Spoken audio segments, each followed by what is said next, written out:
Hello fellow Helldivers, Thornton here, and today we're going to be talking about new WMDs coming into the game. Now as we know, we are getting two new types of missions with the Automatons and also the Bugs. But that being said, there's some more coming for the Illuminate, and it looks like the Automatons are going to get some pretty big cannons to go against our fleets very soon. But without further ado, let's just go ahead and go over what we know.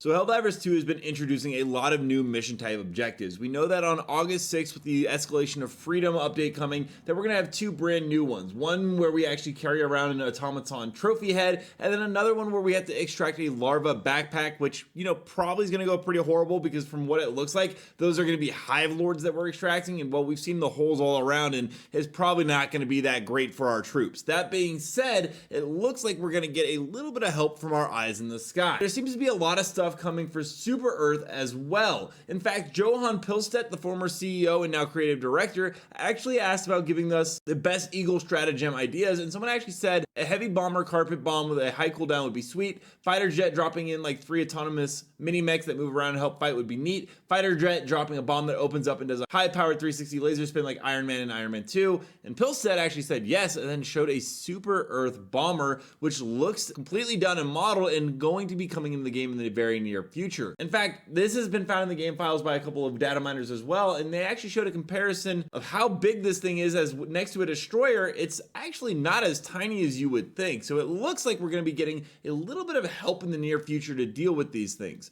Of course, not only that, Iron Sights let us know the future upgrade model for our super destroyers with that cannon, and it's going to be a burst fire rail cannon, relates more to a Gauss gun. It will be displayed at the front of the ship near the turrets, currently has placeholder files for future animations.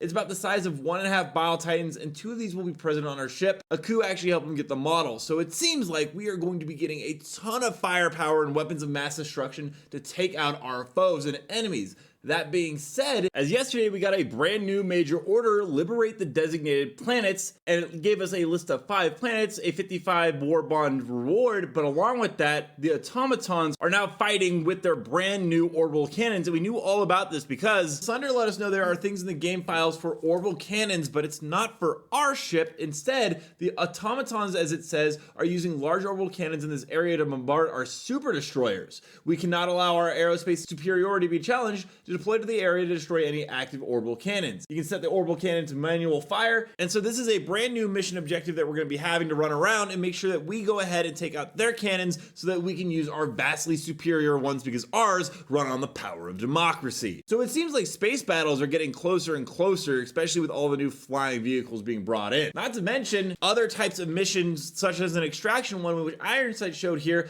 actually talks about the colony rover, which has been data mined for a while. We know that they were moved over to the dev build, but it looks like it's going to be an evacuate civilians mission, very similar to the ones where we go ahead and get them on the shuttles or on the doors on the bases, but instead we're going to transport them from one location to another using the colony rover. This would make sense on how to introduce land vehicles into the game, because right now the maps may not be big enough and it may be too quick to finish a mission if we just run around in a vehicle blasting everything. Having a set designation for transport makes a lot more sense in the grand scheme of things, at least in my personal opinion, but I'm always interested in hearing your guys's. Now, along with the orbital cannons, there's also war crimes being committed by the Automatons. Once again, coming from Asunder in the data mine files, it seems that the Automatons are processing large quantities of organic polynucleotides, and I'm actually very impressed, I think I pronounced that right, at a facility which they use to construct their nanoscale body armor. Liberate these assets and we can use it to protect defenders of democracy instead of heartless metallic killers. Right below that is actually the hive breaker drill objective, which we've already seen. That one's already in the game, but I don't believe the polynucleotides is yet in the game, along with the atmospheric neurotoxin gas. I could be wrong once again, but it is interesting to see more stuff come into the game with mission types like that. The one I'm very excited for is one actually about Illuminate research, which will be an upcoming mission type in the near future, where an extremely high value shipment of iridium crystals liberated at heavy cost from the Illuminate research facility at Blacker Mesa needs to be safely recovered to friendly territory. So we go in, we extract, we take something out, but that's not the only thing. It looks like we're going to actually be extracting the Illuminate themselves,